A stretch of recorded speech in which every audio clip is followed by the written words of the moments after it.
Bueno, estimados estudiantes, vamos con Popper, parte 2. Eh,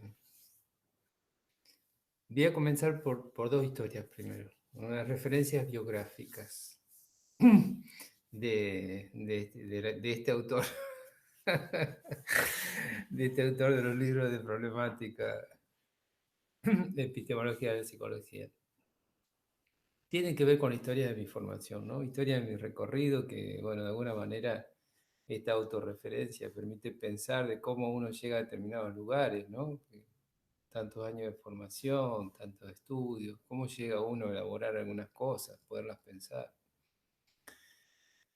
En este trayecto de formación, bueno, yo primero estudié filosofía, creo que lo mencioné en uno de los primeros audios, bueno, después hice la carrera de psicología en Rosario, 6 años, en Rosario 6.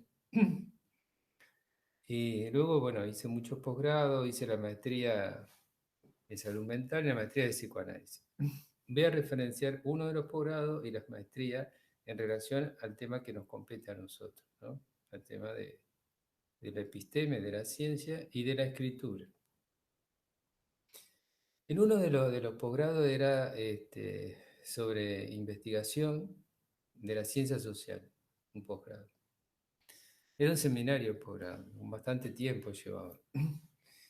Y en este seminario, la docente que lo daba, que era muy buena docente y muy amable, aparte, ¿no? Una singularidad que favorece la transmisión, tenía este dispositivo de que después iba trabajando con cada uno de los participantes de su seminario acerca, bueno, de su proyecto de trabajo y de escritura para aprobar ese seminario. Creo que duraba 6 meses, me parece.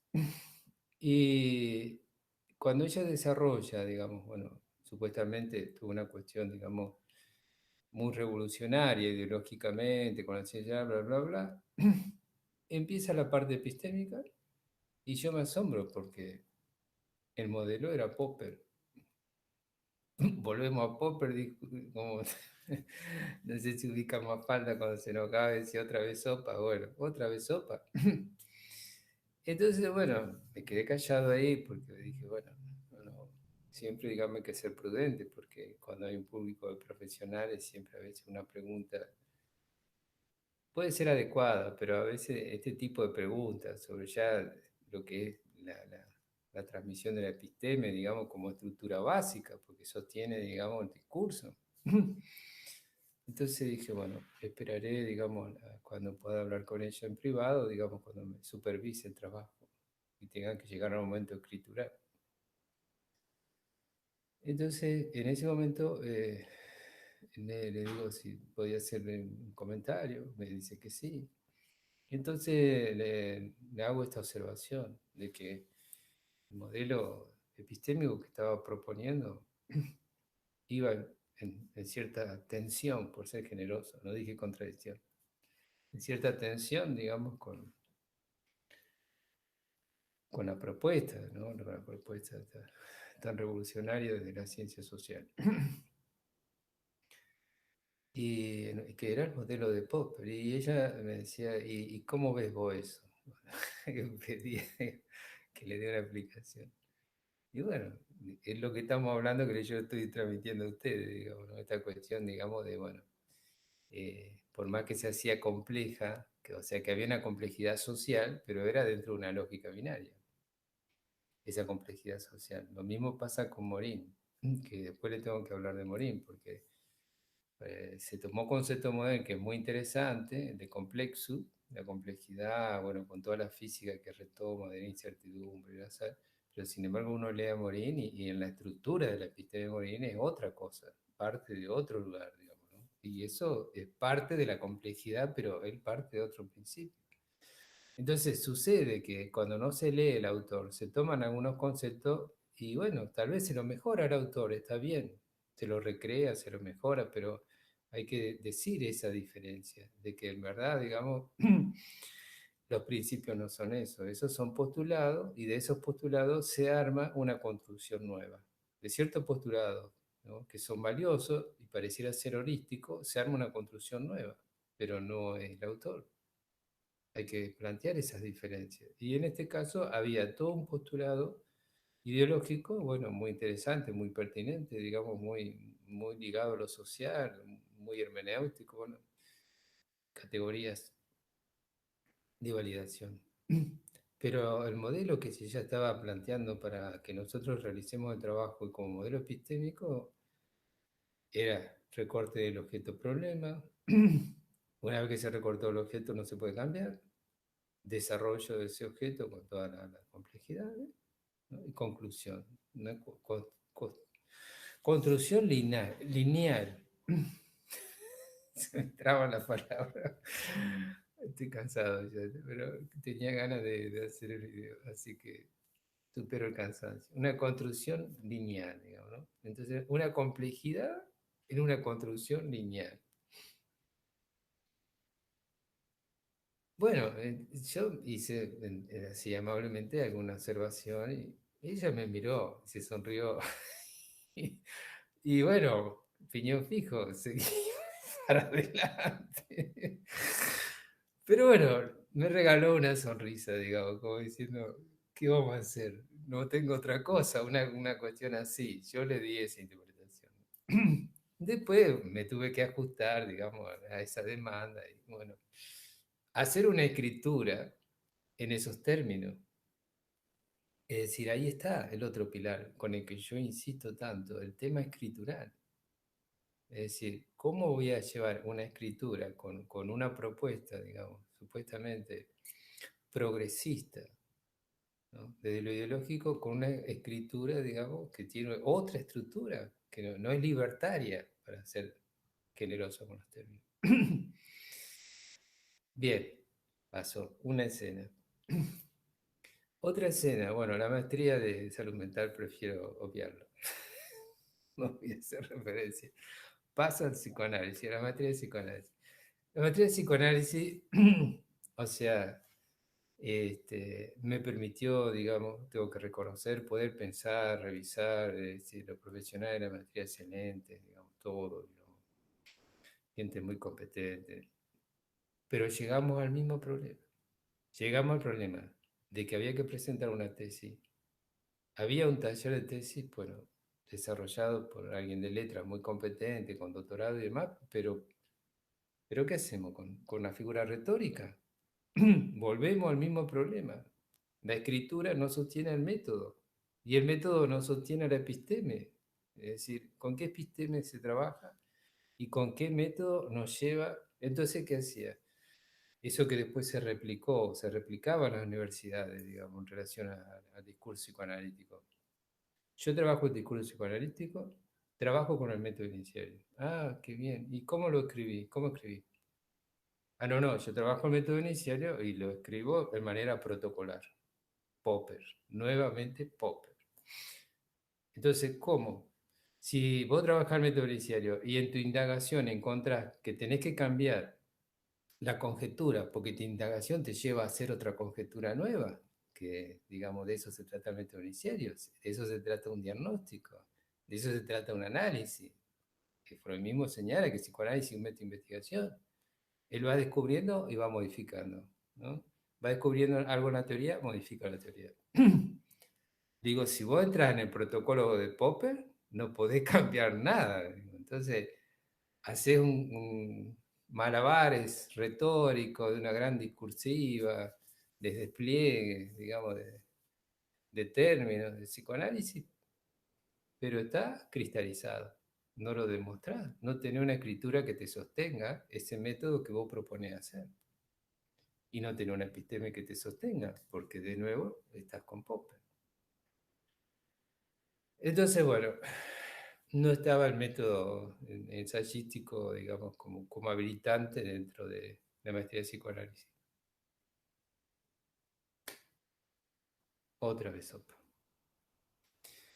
Entonces, esas son dos referencias de mi historia, digamos, de por qué yo insisto, digamos, insisto, y ya me voy a retirar en la insistencia. Y después de mí, supongo que todo se olvida y se reinicia desde Popper. Popper es como lo eterno, digamos, ¿no? Como lo inmovible, digamos, en el discurso universitario. Es decir, uno puede, digamos, en esa bolsa este, hacer discursos, digamos, los más libertarios discursos, digamos, los más estéticos discursos, este, pero ahí, en ese esquema, el protocolo científico, el protocolo científico. Entonces, bien, volvamos al maestro Popper, digamos, omnipresente, este, para dialogar con él, para dialogar, porque es alguien, digamos, extremadamente lúcido. Me vuelvo a poner lo anteojos, vuelvo a la escena del profesor. Entonces, él dice en cuanto a este concepto de la falsabilidad, dice, es aquí donde se establece, ahora vuelvo al Power como, el PowerPoint como sostén de referencia simbólica, ¿no?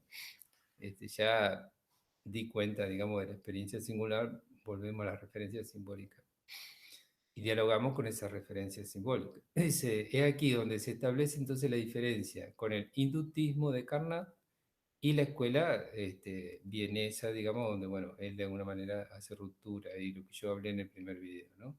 Y propone la deducción como método, no la inducción del positivismo en Carnot, positivismo lógico, sino la deducción, ¿no?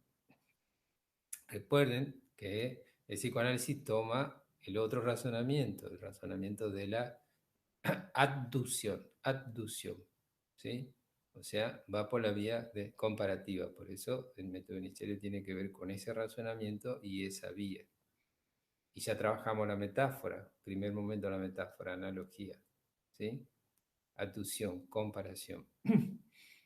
Después hay que encontrarlo, hay que seguir las huellas en el deslizamiento, la metonimia de ese objeto de estudio, objeto inconsciente, y el sujeto ahí, sujetado. Y luego la metáfora, la ausencia. Y en la ausencia, la transposición, ¿qué adviene ahí? Entonces dice, la teoría que desarrollamos, estoy citando a Popper, la teoría que desarrollamos se opone directamente a todos los intentos de apoyarse en las ideas de una lógica inductiva, o sea, rompe, digamos, ¿sí? Con Carnot, con inductivismo lógico. Podría describírsela como la teoría del método deductivo de constatar. Es decir, él define su teoría, dice, podría definirse su propuesta como el método deductivo de constatar. Entonces, considera que el trabajo científico consiste en proponer teorías y contrastarlas, ¿no? Y ahí volvemos a Platón. Platón es un referente, digamos, interesante, porque, bueno, el mito de la caverna, esta cuestión, digamos, también del método, si bien la palabra dialéctique en griego y su etimología remite al arte del buen hablar, y por eso se define el psicoanálisis como una dialéctique, como el arte del bien hablar, del bien escuchar. Este, el método de Platón es la dialéctica como oposición, como ese movimiento de los contrarios. Entonces, se produce un movimiento, es decir, lo que genera Popper es un movimiento interno. En las teorías genera un movimiento y los contrata, es decir, un lazo de lo tanto que vos lo contratas, sí, lo sujeta, digamos, hace un acuerdo para ver si hay un acuerdo, digamos, entre eso que sostiene como verdad y esa materialidad del mundo externo, digamos, y ese devenir del mundo externo. Y hay ahí, digamos, esa adecuación entre el pensamiento y la cosa. Eso es Aristóteles, pensamiento entre, sí, la adecuación entre el pensamiento y la cosa, entre esa racionalidad y el mundo exterior. Entonces, la verdad o falsedad apoyada, digamos, en ese campo que es deductivo. En cambio, digamos, en el inductivismo de Carnot se apoyaba básicamente por la observación. Entonces, Popper dice que no se trata de que una hipótesis sea verdadera o falsa, se trata de ver si es más o menos falsable. Es decir, qué grado de verdad tiene. Es decir, qué consistencia tiene una teoría. Claro que las consistencias son dentro de los parámetros de lo que él dice que es ciencia, ¿no es cierto? Entonces, el primer requisito es que toda teoría tiene que ser falsable. Es decir, que no, porque si no es falsable, pasa a ser un dogma. Si no puede ser interpelada, es decir, no es racional, es del orden de la fe. Ahora bien, esto es una paradoja. ¿Por qué? Porque la razón termina siendo una fe. La razón en Popper termina siendo su fe, su creencia, digamos, ¿no? Eso él no lo constató, no lo falsó. No falsó la razón. Y en psicoanálisis falsa la razón.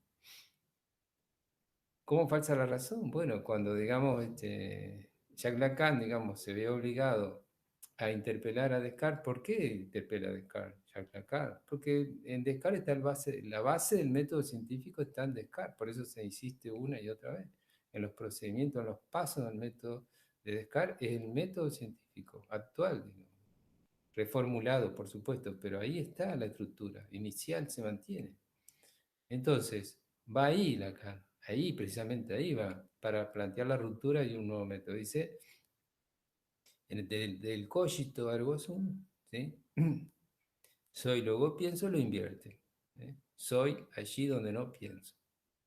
Es decir, el inconsciente primero. El inconsciente primero. No la razón primero. El inconsciente. De eso se trata el objeto de estudio del psicoanálisis. Entonces dice, sí, esto es parte del decir de Popper, ¿no? Dice, el primer requisito en toda teoría es ser falsable, de lo contrario entraría en el campo de la metafísica. ¿Sí? El mismo Freud, digamos, juega con esta idea, porque él, al nombrar la metapsicología se ubica en un lugar más allá de la psicología, pero la psicología de la época de Freud no llegaba a ser popperiana aún, digamos, era una psicología en el orden del positivismo lógico observable, de estímulos-respuestas, digamos, ¿no? De los primeros ensayos, digamos, después, bueno, de, ya lo van a ver todo este desarrollo en la otra cátedra de corriente, ¿no? Pero los primeros psicólogos estaban ligados a Paulo y sus continuadores, ¿no? Entonces, el psicoanálisis entraría en esa categoría de metafísica, ¿sí? Porque va más allá de lo físico también. ¿Cuál es el ser de ese ente? Porque el tema de la metafísica es el ser y el ente y la relación que hay de uno con otro. Entonces, ese soma y esa psique, esa psique, psique, psique. Ah, hay un detalle, porque yo he corregido algunos trabajos de alumnos que ya están terminando y colocan psique sin la P. Está autorizado por la Academia Española, pero es un error, porque psique sin la P remite al estudio de los higos. ¿Sí? Exige con la P en relación de psicología, o sea, el logo como estudio, ¿no? Es decir, lo abreviamos sin profundizar. Entonces, logo como estudio, si es psicología simple, es el estudio lógico. Si es psicología, o sea, con la P, es el estudio de la psiquis, ¿no? La psiquis del alma, bueno, toda esta cuestión de la etimología de psiquis. Ese detalle, porque lo leí unos trabajos ahora y son alumnos que están terminando, digamos, ¿no? Así que hay que escribirlo con la P, por algo, digamos, esta cuestión etimológica que nosotros trabajamos. Bueno, sigo, esa fue una digresión. Entonces, la metafísica, ¿no? La metafísica. O sea, esta psicología que está más allá de la psicología. Esta metapsicología en Freud, ¿no? Este inicio de una metapsicología.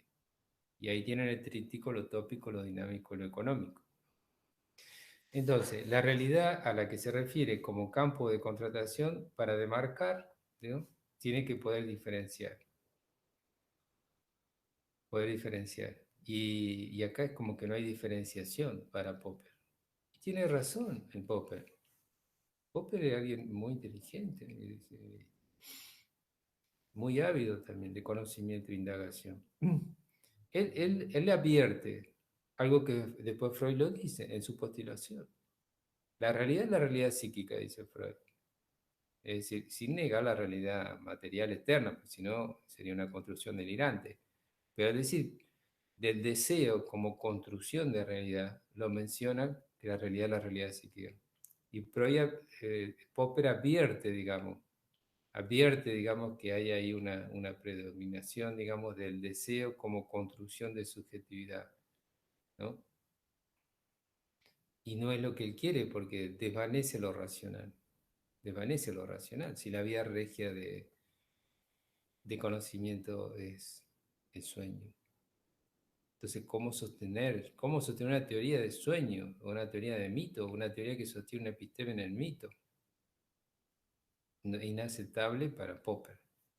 Entonces, lo imaginable para Popper, el planteo de la realidad psíquica, ¿no?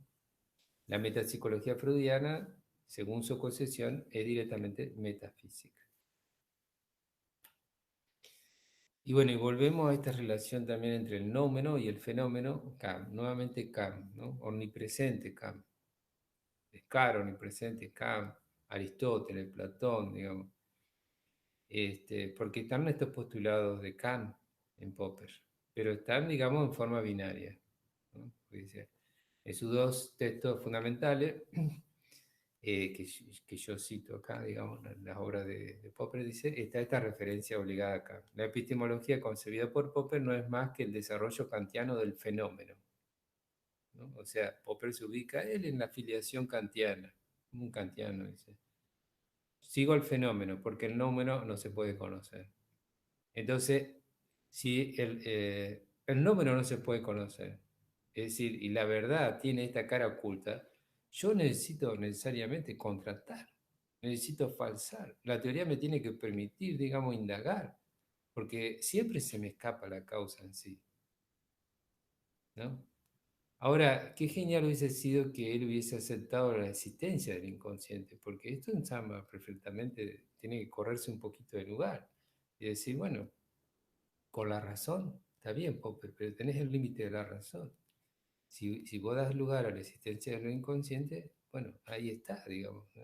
Hay algo, digamos, del orden de lo inconocible, hay algo del orden, digamos, que Freud lo ubicaba, digamos, en este punto del ombligo del sueño, de la roca a la castración, es decir, punto, digamos, de donde el mismo sujeto, digamos, no puede acceder, ¿no? Aceptar esta cuestión de los límites, ¿eh?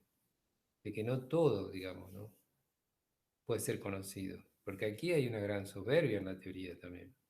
Hay una gran omnipotencia, siguiéndolo acá, siguiéndolo acá, porque el conocer es para dominar. Después él lo reproduce, ¿no? A esta idea de conocer. Conocer para someter. ¿A qué violento que este racionalismo, ¿no? Y bueno, qué violenta que es la modernidad, qué violenta que es la industria, qué violento que es el capitalismo. Ahora bien, después del capitalismo, digamos, ¿no? Supuestamente todos los movimientos que interpelan el capitalismo o rechazan el capitalismo, la ideología, digamos, que postulan una crítica y que quieren hacer una diferencia, ¿por qué usan a Popper? Es decir, no han podido desarrollar un episteme que sostenga eso. No han podido desarrollar un método escritural que sostengan, digamos, eso. Sí el psicoanálisis. Sí, el psicoanálisis. Por eso, digamos, una época, después de una época histórica nuestra, pues yo estaba en la facultad en esa época, este, después de los procesos militares, hacia el 83, 1983, en la Facultad de Psicología hubo un movimiento muy interesante, que fue el freudo-marxismo, ¿no? Movimientos, digamos, de intelectuales, tanto marxistas como psicoanalistas, que se unían, digamos, para generar, digamos, ahí una mistura. Lo cual es muy extraña, porque no, es decir, en el porvenir de una ilusión ya, digamos, anterior ya al movimiento revolucionario, cierto momento revolucionario, o posteriores también, digamos, Freud señala que eso estaba destinado a fracasar. porque, digamos, hay algo en el orden de la pulsión que lleva, digamos, a la relación con el objeto de otra manera, otros tipos de relaciones. Y entonces, digamos, ¿cómo se vuelven sociales ese tipo de relaciones? Bueno, Freud escribió para esto mucho, ¿sí? Escribió Totem y Tabú, escribió El malestar en la cultura, ¿sí? Moisés y el monoteísmo, y otros que ahora no estoy recordando. Escribió mucho, digamos, para pensar este lazo, esta vinculación, digamos, ¿no? Y entonces, la epistemología concebida por Popper no es más que el desarrollo kantiano del fenómeno, lo que se manifiesta, dejando el nómeno, la cosa en sí, para el campo de la mera especulación, o sea, la metafísica, o sea, la metapsicología, o sea, el psicoanálisis.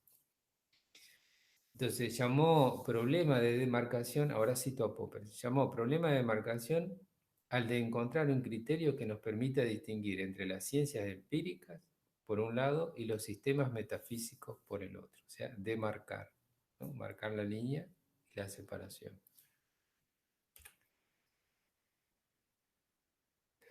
Bueno, él nació, esto que yo había referenciado en el primer video, este sería el segundo, sobre Popper, sobre Immanuel Kant, que bueno, decimos Alemania, pero él nace este, en lo que sería ahora un lugar, Königsberg, que ahora está en Rusia, en un lugar, digamos, que después, digamos, de los movimientos sociopolíticos, geopolíticos, geográficos, está en otra parte.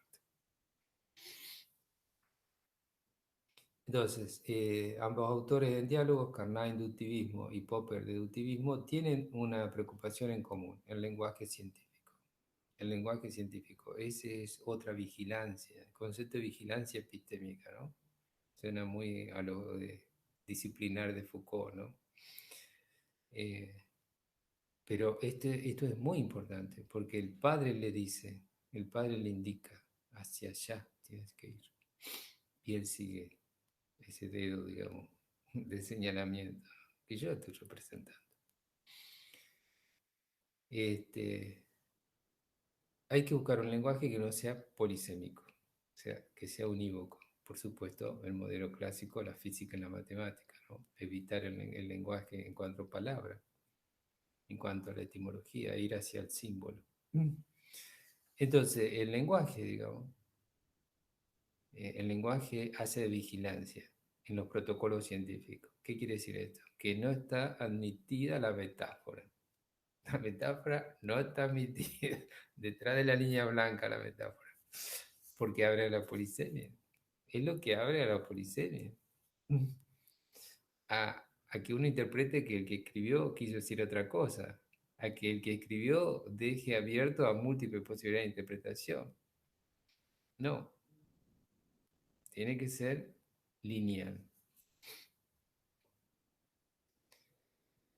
Problema, objeto de estudio, el método coherente, el desarrollo, conclusión. Bueno, objeto y sujeto de la ciencia. Popper enuncia claramente su posición ante el objeto de estudio y el sujeto que investiga. Este tríptico, sujeto, objeto y método. Y vamos a leer a Popper. Popper dice, el empleo que hago de los términos objetivo y subjetivo no es muy distinto del kantiano. Kant utiliza la palabra objetivo para indicar que el conocimiento científico ha de ser justificable, independiente de los caprichos de nadie, ¿no? O sea, lo universal, salirse de lo particular y de lo singular, ir hacia lo universal. Y el psicoanálisis retoma el valor de la singularidad. Pero no obstante, es popperiano el psicoanálisis. ¿Por qué? Porque en el método Freud estuvo mucho tiempo antes de encontrar un método que sea universal. Porque bueno, comenzó con la hipnosis y era un problema para Freud. Es otro tema ese, ¿no? Pero simplemente les quiero decir que hay un aspecto acá que compartir por la universalidad del método. Una justificación es objetiva si en principio puede ser constatada y comprendida por cualquier persona. Ahora bien, yo mantengo que las teorías científicas no son nunca enteramente justificables o verificables, ¿sí? Pero que son, no obstante, constatables. Es decir, hay algo del orden de la falta, ¿sí? Que hace a la estructura de toda teoría, ¿no? Hay algo del indeterminismo, ¿no? Y esa es la vía que va a tomar uno de sus discípulos, ¿no? Feyerabend, ¿no? Esta vía con una postulación anárquica, el anarquismo epistemológico, ¿no? Interesante, ¿no? Esa podría haber sido una alternativa para la docente, digamos, de la episteme en las ciencias sociales, desarrollar, digamos, el anarquismo eh, Feyerabend, pero no tiene modelo de escritura, no tiene protocolo científico, se queda fuera de la comunidad científica. Entonces, ¿a qué renunciamos? ¿Cómo hacemos coincidir una cosa con otra? La forzamos, la metemos de alguna manera, porque no hay que estar fuera del lazo social. Hay costos cuando uno toma una decisión, y más en este tipo, en ese mundo académico, ¿no? Digo ese mundo, yo ya me estoy poniendo fuera, ya estoy cerca ya. Bueno, diré, por tanto, que la objetividad de los enunciados científicos descansa en el hecho de que pueden constatarse intersubjetivamente. ¿Y qué son las teorías para Popper? Las teorías son redes que lanzamos para apresar aquello que llamamos el mundo, para racionalizarlo, racionalizar el mundo, ¿no? Qué fuerza, ¿no? Qué fuerza, ¿no? Tan vano, ¿no? Explicarlo y dominarlo. ¿Qué tal? Dominar el mundo. Parecen los dibujitos animados, ¿no es cierto? Esos personajes de- Bueno, que no me escuchen, digamos, los Popper. Bueno, dominar el mundo. Y tratamos, o sea, la ciencia busca eso. La ciencia es, por eso Habermas, este autor es muy interesante y seguramente lo vieron ustedes en epistemología. Habermas dice, toda ciencia es una ideología. La ciencia es una ideología. O sea, la ciencia está Popper. Es decir, Popper busca el poder, busca el dominio, busca, digamos, construir ciencia para dominar. Y quien construye ciencia, el Estado que más ciencia tiene, más posibilidad de dominio sobre los otros estados tiene. Vean ustedes lo que ha pasado con las vacunas, el tema de las farmacéuticas o el tema de las industrias armamentistas, ¿no? Las que más dinero mueven. Entonces, lo que él trata, dice, y tratamos de que la malla sea cada vez más fina, ¿no? Que la malla sea cada vez más fina. Conjeturas y refutaciones, ¿no? Este es de otro texto. Yo hasta ahora estoy hablando de la lógica y la investigación científica, paso al otro texto clásico, conjeturas y refutaciones. Ella está en la página 25, él dice, el relativismo epistemológico, o sea, la idea de que no hay una verdad objetiva, y el pragmatismo epistemológico, o sea, la idea de que toda verdad tiene este fondo de utilidad, son la misma cosa y se hayan vinculado, ¿no? Esto lo dicen citándolo a Bertrand Russell.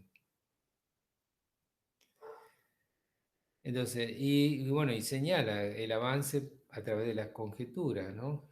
Que la ciencia avanza de este modo, con conjeturas, con ensayo y error, porque esa verdad siempre se esconde.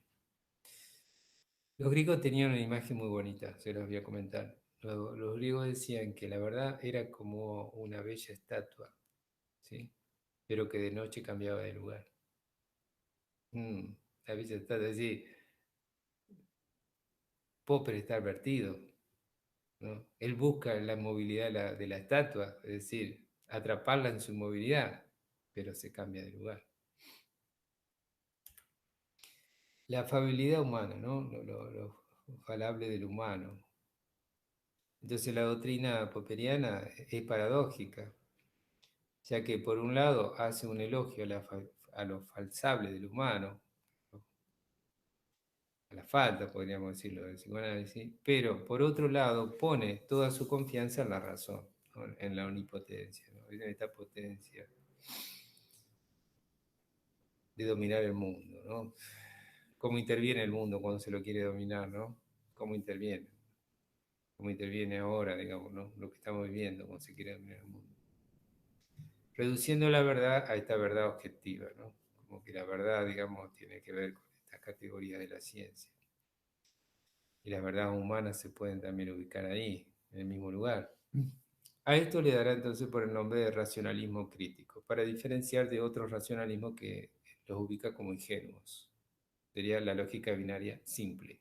Esta lógica binaria es compleja, es crítica. La respuesta adecuada a mi pregunta, ¿cómo podemos detectar y eliminar el error? Es criticando las teorías y presunciones de otros, criticando nuestras propias teorías y presunciones.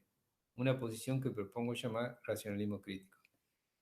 Ahí, digamos, hay una cosita de mentirita, porque yo no voy a elaborar una tesis para falsar la tesis, es decir, para ir por la vía negativa, para decir, todo esto que desarrollé es falso. No, generalmente hago lo contrario, es decir, voy a ir en un sentido de afirmación, no de negación.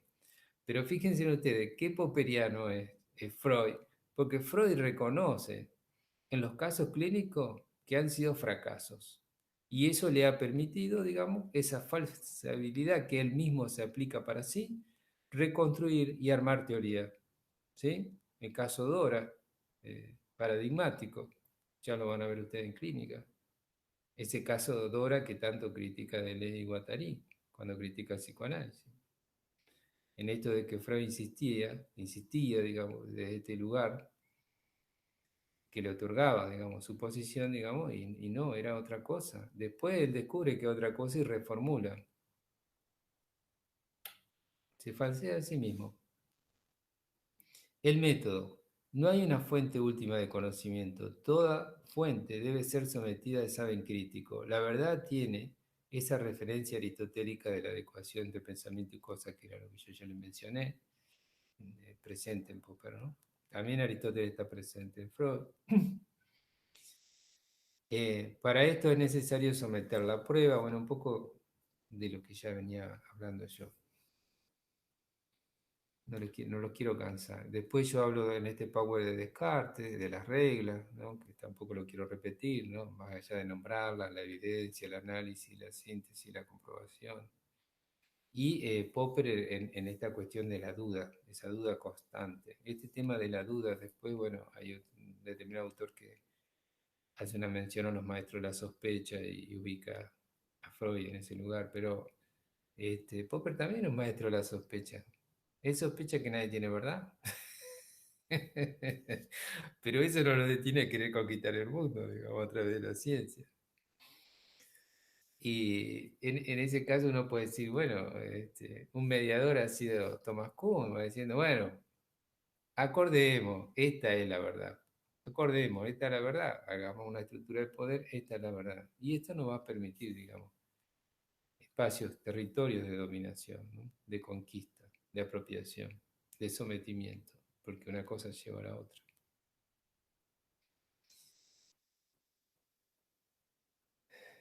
Entonces, el conocimiento avanza gracias a una modificación del conocimiento anterior, lo progresivo, ¿no?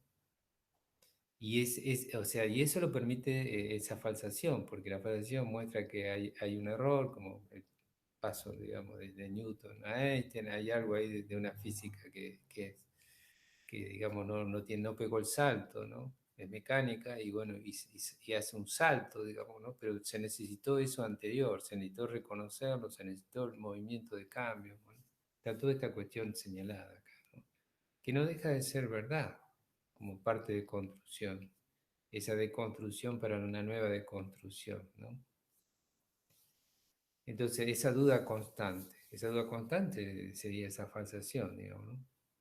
Ese estado de sospecha continuo. O sea, hay cosas que Popper sabía. Por eso es tan valioso Popper. Supuesto básico, ¿no? Sea así, dice, pero el conjunto de punto de partida es un supuesto básico. Esta confianza ciega la razón eso él no se lo cuestiona. Él cuestiona todo, pero el punto de partida, digamos, de que de la razón no, es incuestionable. Es decir, si nosotros, digamos, bueno, la razón aparece como lo más débil en la topología del aparato psíquico, la razón, al lado de lo que es inconsciente, al lado de lo que va a ser la formación del super yo después. Entonces, también está esta referencia que como alegoría que podemos hacer al mito de la caverna. Dice, la propia caverna solo se puede salir a partir de la luz de la razón, que sería la episteme. Sin ella estamos ciegos entre sombras, que sería la doxa.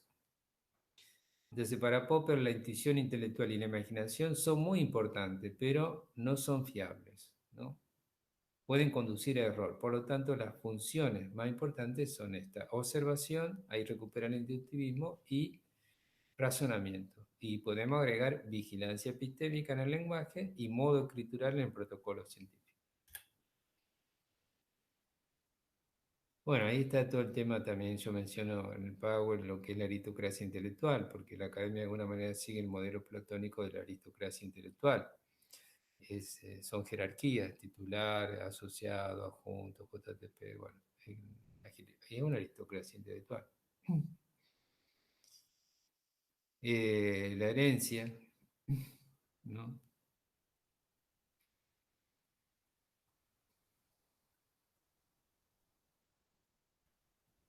Descartes, ¿no? Los grandes aportes racionalistas que él toma, Descartes, el método que yo les mencioné, Kant, la relación objeto-sujeto, Popper, lo que aporta Popper también en esta secuencia de maestros, el instrumento científico de validación de una teoría, la falsación, esta instancia instrumental.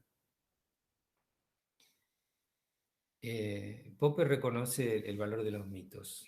No, lo ubica en la conjetura, pero lo reconoce. Se lo voy a leer. Dice, al mismo tiempo comprendí que tales mitos son susceptibles de desarrollo y que pueden llegar a ser testeables.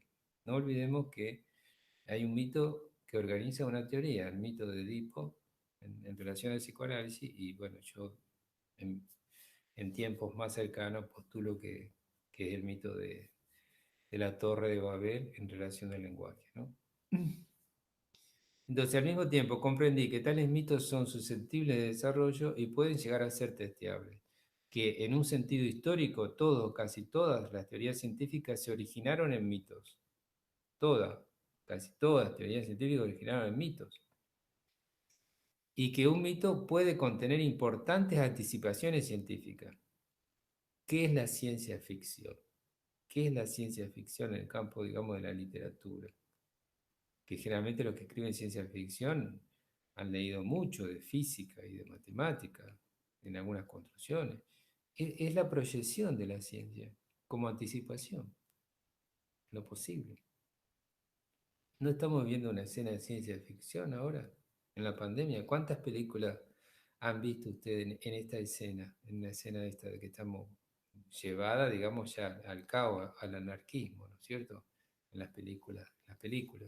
Pero este, hay anticipación, ¿no? De esto. Bueno, no me quiero extender tanto. Quería ir hacia el... Bueno, la clasificación de las teorías, como las hace Popper, primero las lógicas matemáticas, segundo las empíricas y científicas, y tercero las teorías filosóficas o metafísicas, ¿no?